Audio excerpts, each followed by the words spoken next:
Hello again welcome back to my ছোট্ট একটা mini blog. আমি স্বপ্না। তোমরা সবাই কেমন আছো? আশা করি ভালো আছো। আমিও তোমাদের ভালোবাসা অনেক অনেক ভালো আছি। আজকের দিনটা ছিল মঙ্গলবার। আমি সকাল থেকে উঠে কি করছি না করছি ওগুলো তোমাদের সাথে এই ভিডিওটাতে শেয়ার করুন। তো সকালে ফার্স্টেই উঠে আমি হাতে ব্রাশ নিয়ে নিছি, তারপর গেলাম গিয়া ফ্রেশ হইতে। আর আমার সকালের সমস্ত কাজ বাজ কমপ্লিট হয়ে গেছে। আর এখন স্নান ধান কইরা আইছি। এখন 2টা 2:30 মতন বাজে। এখন খাইতে যাবো। আর তোমাদের খাওয়া দাওয়া হয়েছে কিনা অবশ্যই একটা কমেন্টে জানাবা। আজকে তো একদমই সিম্পল রান্না বান্না হয়েছে। তারপর আমি সোজা বিকালে ভিডিও ক্লিপটা নিলাম। এখন বিকালে টিউশন করাইতে আইছি ভাইরে। তারপর এত জোরে বৃষ্টি দিয়া দিছে কি যে কমু। আর এদিকে আমি কালকের ভিডিও ক্লিপটা আসিল অল্প, আর আজকের অল্প ভিডিও ক্লিপ নিয়ে এডিট কইরা তোমাদের সাথে শেয়ার করতেছি।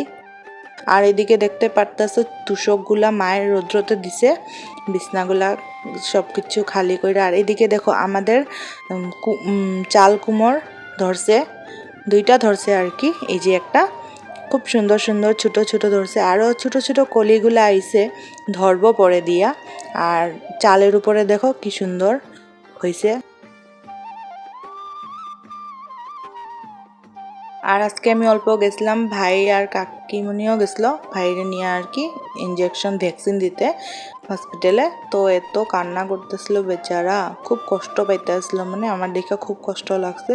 তখন ঘরে আইসি জাস্ট আইয়া এত পরিমাণে গরম লাগতেছে।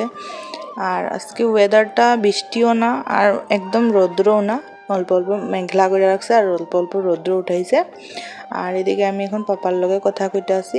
আর এইদিকে দেখো আমাদের একটা ভাত করেলা গাছ আছিল, মইরা গেছে সবগুলা। আর নালাটা দেখো কত জল হয়েছে আজকে, মানে সকাল দিকে এত বৃষ্টি দিছিল সকালে, আর জল হয়ে গেছে পুরো। কিন্তু আকাশটা দেখো পুরো, মানে কি কমু, এত সুন্দর লাগতেছে আকাশটা দেখা, পুরো মানে নীল হইয়া আছে আকাশটা। আর এদিকে দেখো এটা আমাদের ভেন্ডি গাছ, বাড়িতে লাগাইছিল মা আর কি। মা এমনি সবসময় সব শাকসবজি লাগাইতে পছন্দ করে বাড়িতে। তো ভেন্ডি তো ধরছিল, খাইছি অল্প। আর এদিকে গাছগুলো আছে এখনো। আর ওইটা যে দেখতেছো ওইটা গাছ হয়, এটা কি পেয়ারা, ওগুলা ধরছে এখন ছোট ছোট আছে। আর আমার মুখে না এত গরম ট্যান পড়ছিল, তার জন্য পিম্পল বেড়াই গেছে। আর এত ব্যথা করে না পিম্পল গুলাতে, যার হয় সেই কষ্টটা বুঝে পিম্পলের। আর এদিকে দেখো বেচারা আমগো বেবিটা এত কষ্ট পাইছে, এত কান্না করছে, 3টা ভ্যাকসিন লইছে বেচারা। এখন দেখো মাটি কুর্তা আছে বইয়া, ওর তো কথা কইলে শুনে না। তখন যদি আসি নেক্সট কোনো ভিডিও দেখা হবে। তোমাদের ভিডিওটা কেমন লাগলো অবশ্যই কমেন্টে জানাবে। বাই।